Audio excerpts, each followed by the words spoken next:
Now that you've learned about auto-scaling groups, let's create one in EC2. To create an auto-scaling group, we'll need two things. First, we'll need an elastic load balancer, and we'll also need a launch configuration.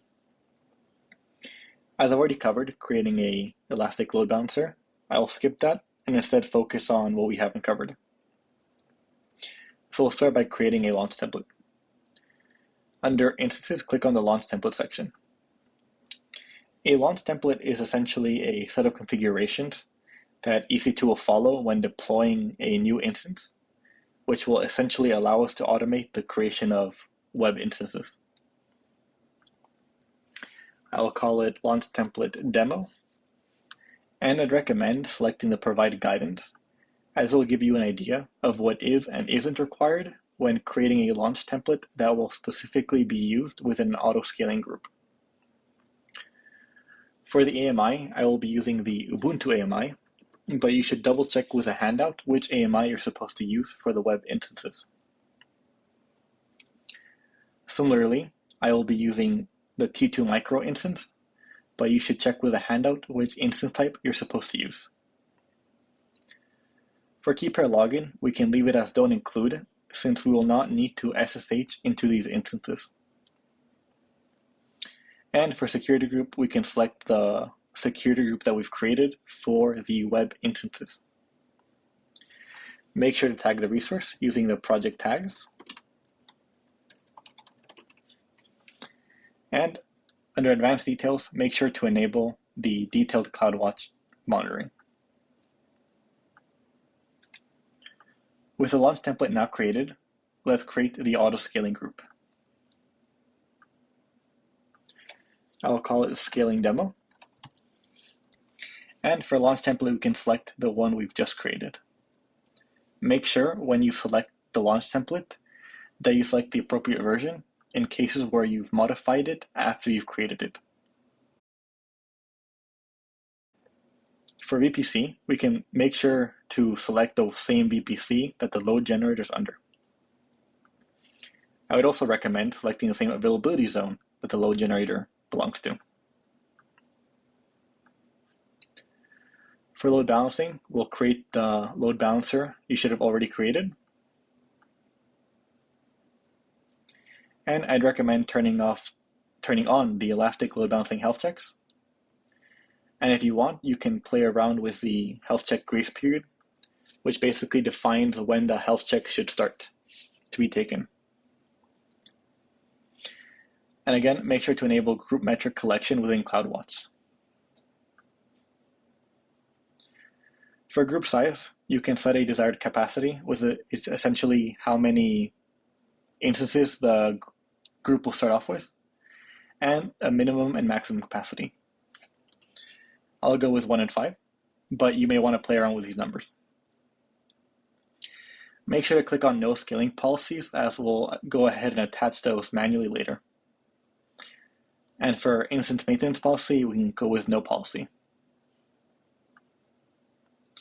If you want to add a notification to tell you when the auto-scaling group is scaling in or scaling out, you can click on Add Notification, but this is not required. Make sure that you tag it with the project tags to avoid the tagging penalty, and that the tag new instance checkmark is enabled. With that, we can now click on Create Auto-Scaling Group. Once a scaling group is created, you should see that a new instance will be created under the Instances tab, right here.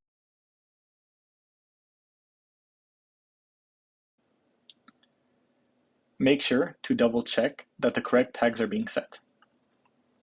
With the auto-scaling group now created, let's attach some scaling policies to it. To do so, click on the auto-scaling group and head over to the automatic scaling section. Then click on Create Dynamic Scaling Policy. Here, make sure to select either step or simple scaling and give it an appropriate name. So I'll give it scaling, for example. Then we'll need to create a CloudWatch alarm to attach it to. For this demo, I will be going with the average CPU utilization. Make sure when selecting a metric that you select the correct auto-scaling group and not one that you might have created before. In my case, my auto-scaling group was called Scaling Demo, so I'll go to Scaling Demo and click on CPU Utilization. You can specify whether you want to collect the average for sum or maximum, and play around with the period. As is a scale in alarm, I will go ahead and set it to a lower threshold. And for example, say scale in if the CPU utilization is less than 40, for example. We can remove the notification, or if you want, you can set up your own SNS topic, but we will not need that. We can then just click on Next. For the alarm name, I'll call it Scale in Alarm. And then we can confirm what we've done and click on Create Alarm. With the alarm now created, we can head over to the Create Dynamic Scaling policy, refresh, and we should see our new alarm there. And for example, we can say that when the scale in alarm is triggered, I will remove one instance and then wait however many seconds you want. These numbers are something you might want to play around with in order to reach the target total instance hours and the target average RPS.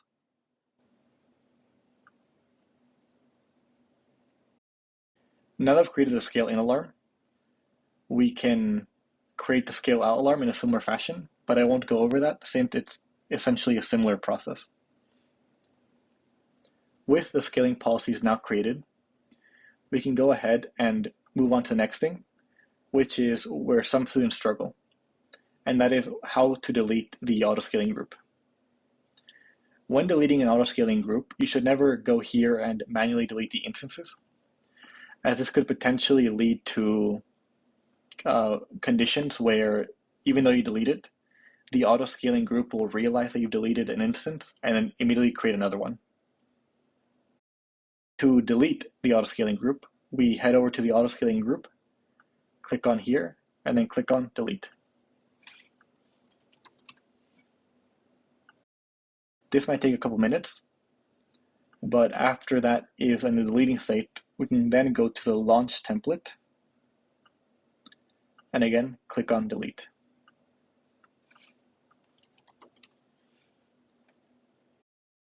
As the auto-scaling group is in the deleting state, you should see that the instances slowly move from the running state into the terminating state, but this may take a couple minutes. Once the auto-scaling group has successfully been deleted, you can then go ahead and delete the elastic load balancer.